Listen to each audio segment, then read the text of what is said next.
नमस्कार दोस्तों, स्वागत है आपका हिंदी मॉरल स्टोरी चैनल में। आज की कहानी है चूहे और कौवे की मज़ेदार कहानी। तो चलिए शुरू करते हैं। एक घने जंगल में हिरण्यक नाम का एक चूहा तथा लघुपतनक नाम का कौवा रहता था। दोनों में प्रगाढ़ मित्रता थी। लघुपतनक हिरण्यक के लिए हर दिन कुछ खाने के लिए लाता था। अपने उपकारों से उसने हिरण्यक को ऋषि बना लिया था।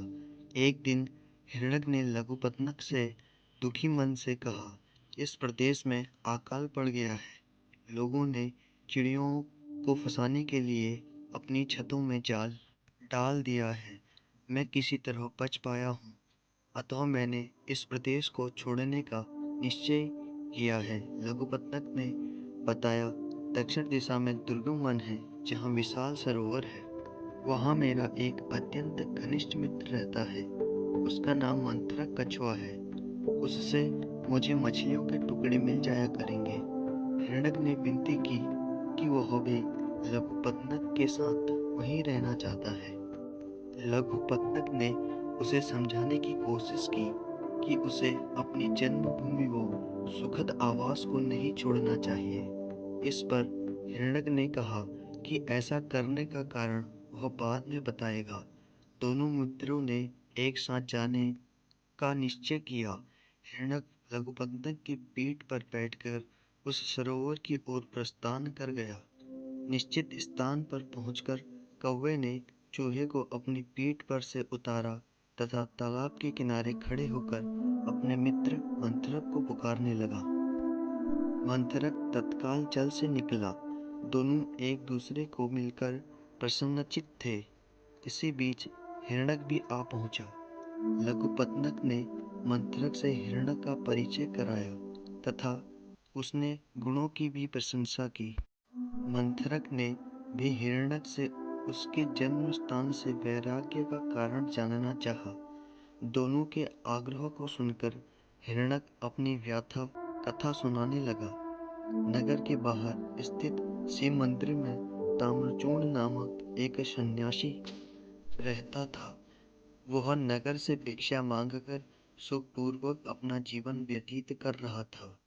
खाने पीने से बचे अन्न धान्य को वह प्रत्येक दिन एक भिक्षा पात्र में डालकर रात्रि में खूंटी पर लटकाकर सो जाया करता।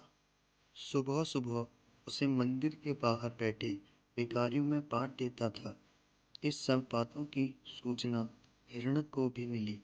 उसे यह भी पता चला कि ये स्वादिष्ट सामग्री ऊंचाई पर होने के कारण अन्य चूहों को दिक्कत होती है।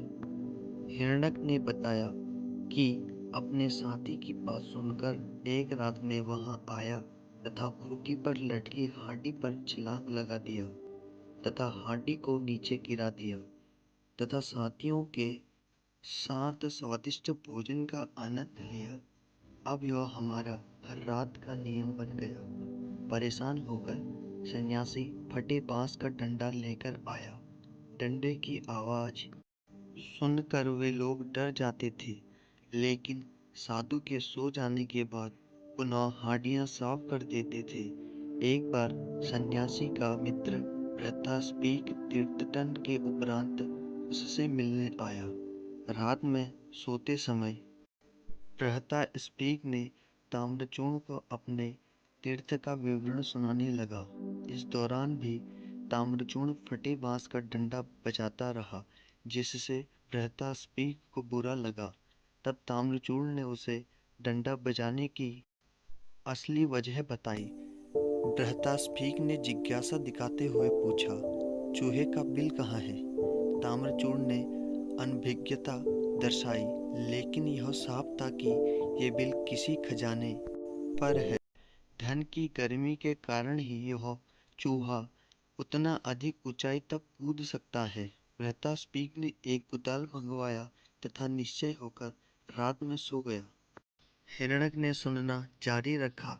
प्रातःकाल बृहस्पति अपने मित्रों के साथ हमारे पदचिन्हों का अनुसरण करते हुए बिल तक आ पहुंचे।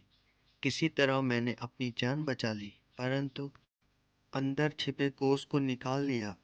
कोस के लुट जाने के बाद मेरा उत्साह शिथिल हो गया। इसके बाद मैंने उस खूटे तक पहुंचने की कई बार कोशिश की, लेकिन वह प्रयास असफल रहा।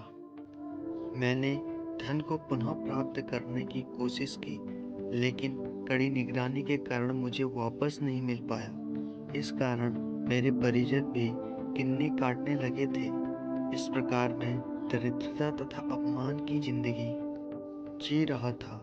एक बार मैंने पुनः संकल्प लिया, किसी तरह तकिए के नीचे रखे धन को ला रहा था कि वह दुष्ट सन्यासी की निद्रा भंग हो गई। उसने डंडे से मेरे ऊपर भयंकर प्रहार किया। मैं किसी तरह जीवित बच पाया। जान तो बच गई, लेकिन परिवार के लोगों के साथ रहना सम्मानजनक नहीं लगा, और इसलिए मैं अपने मित्र लघुपतनक के साथ यहाँ चला आया।